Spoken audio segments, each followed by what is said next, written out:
สบายดีเนาะมื้อนี้เขาจะมาแก้สมผลเนาะขั้น3เนาะคือข้อนี้เลยเนาะคือ อีกกำลัง3ลบให้2 a บวกให้1สุขคูณให้อีกกำลัง2บวกให้อีกบวกให้ a กำลัง2บวกให้ 2a ลบ b สุขคูณให้อีกเนาะแล้วก็ลบให้ a กำลัง2ลบให้ b เท่ากับ0เนาะฉะนั้นเราจะมาแก้ในข้อนี้เนาะเขาจะมาแก้ในข้อนี้ฉะนั้นเขาจะมาแก้อย่างไรนั้นเขาต้องพยายามมาสังเกตเนาะแต่ละภาคส่วนอยู่ในนี้เนาะฉะนั้นอาจารย์จะคูณเนาะภาคส่วนอีกกำลัง2นี่เข้ามาใส่ตัวนี้แล้วก็อีกเข้ามาใส่ตัวนี้เนาะเพื่อเขาจะจัดเข้าเป็นจุเนาะแล้วก็ให้เกะออกมาเนาะฉะนั้นอาจจะคูณอีกกำลัง2นี่เข้ามานี่เลยเนาะฉะนั้นจะได้เลยอีกกำลัง3ลบให้2อีกกำลัง2a นะ 2a อีกกำลัง2บวกให้อีกกำลัง2แล้วก็บวกให้ a กำลัง2อีกบวกต่อไปให้ 2a อีกแล้วก็ลบให้ b อีกเนาะแล้วก็ลบให้ a กำลัง2ลบให้ b บวกให้ b เนาะแล้วก็เท่ากับ0แล้ววันนี้อาจารย์จะคูณลบตัวนี้เข้าไปใส่จะได้มาเลยอีกกำลัง3ลบ 2a อีกกำลัง2ลบให้อีกแล้วก็บวกให้ลบให้ e กำลัง2นะบวกให้ a กำลัง2อีกแล้วก็บวกให้ 2a อีกลบให้ b อีกลบให้ a กำลัง2แล้วก็บวกให้ b เท่ากับ0แล้ววันนี้เราจะมาจัดเนาะว่าเป็นอย่างไรฉะนั้นอาจารย์จะจัดมาเป็นจังซี่อีกกำลัง3ลบให้อีกกำลัง2ที่บนนี้แล้วก็เอาลบ 2a อีกกำลัง2บวกให้ 2a อีกมาเอาตัวนี้กับตัวนี้มาไว้ทางนี้แล้วก็เอาตัวนี้กับตัวนี้มาไว้อยู่ทางนี้แล้วต่อไปก็คือตัวนี้นะเอาบวกให้ a กำลัง2อีกนี้แล้วก็ลบให้ a แล้วยังเหลือตัวที่ลบ b อีกเนาะแล้วก็บวกให้ b แล้วก็ไปเท่า0ฉะนั้นอยู่จุดนี้อาจจะเอาอีกกำลัง2ไปสู่คูณจะได้อีกกำลัง2ไปสู่คูณจะได้เลยอีกลบให้1แล้วอยู่นี้อาจจะเอาลบ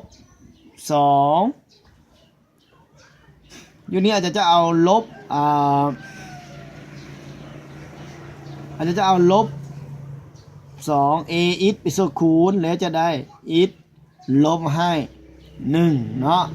นั่นว่าตัวนี้คูณให้ 2a อีกนี่คูณให้อีกจะออกมาคือลบ 2a อีกกำลัง2แล้วก็ลบ 2a อีกคูณให้ลบ1จะกลายมาเป็นบวก 2a อีกเนาะ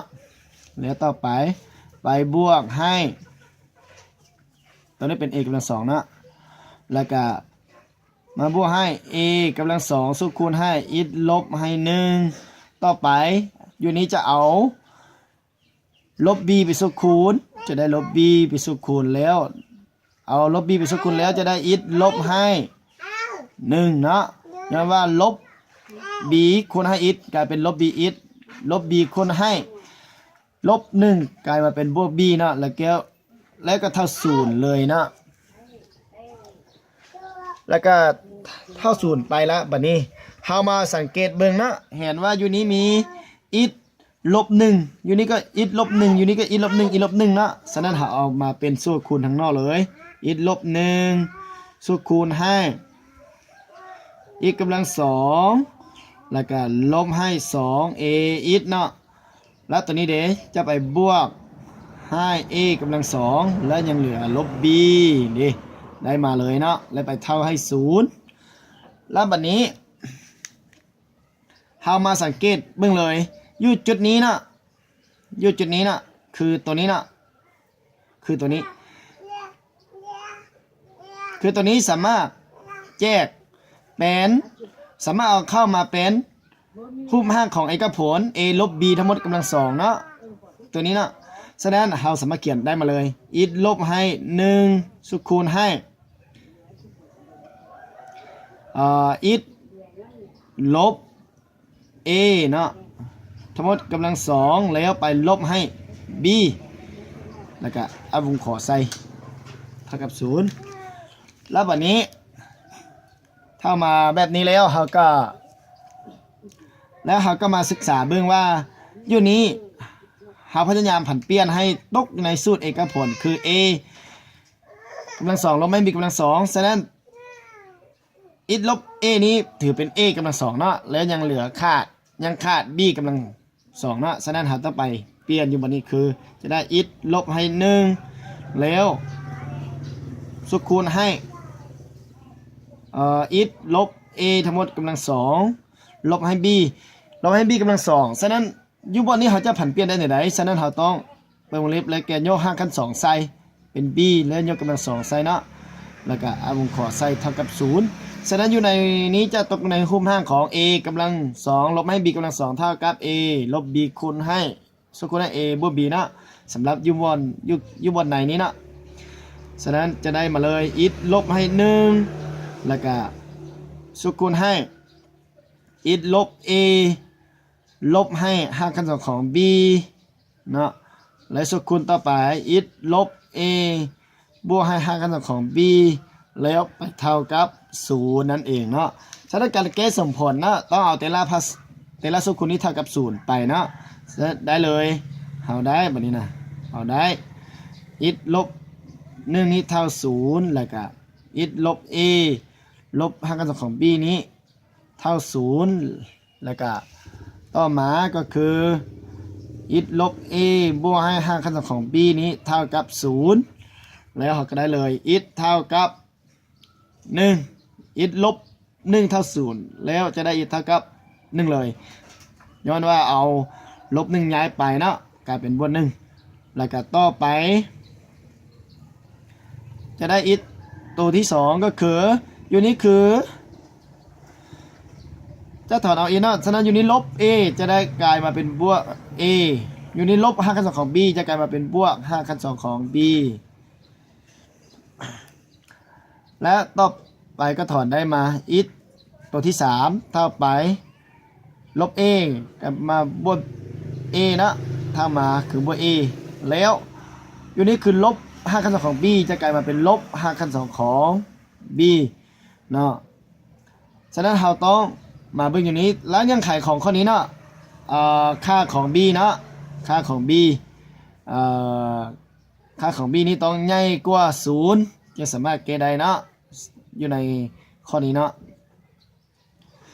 แล้ววันนี้เรามาตอบคำตอบเลยนะคือสรุปนะฉะนั้นเนาะทุกเที่ยต้องมาตอบ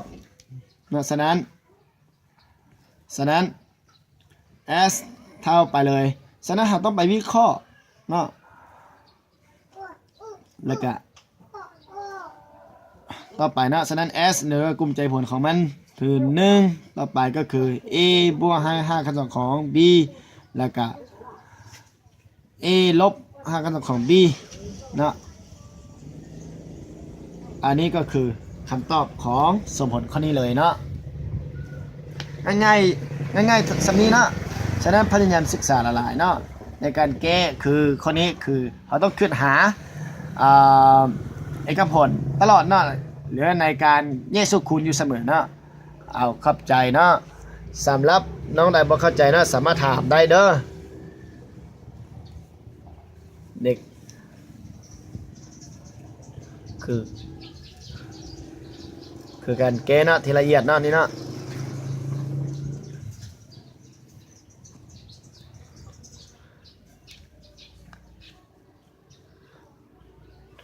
อันนี้ง่ายที่สุดเลยนะเข้าใจนะ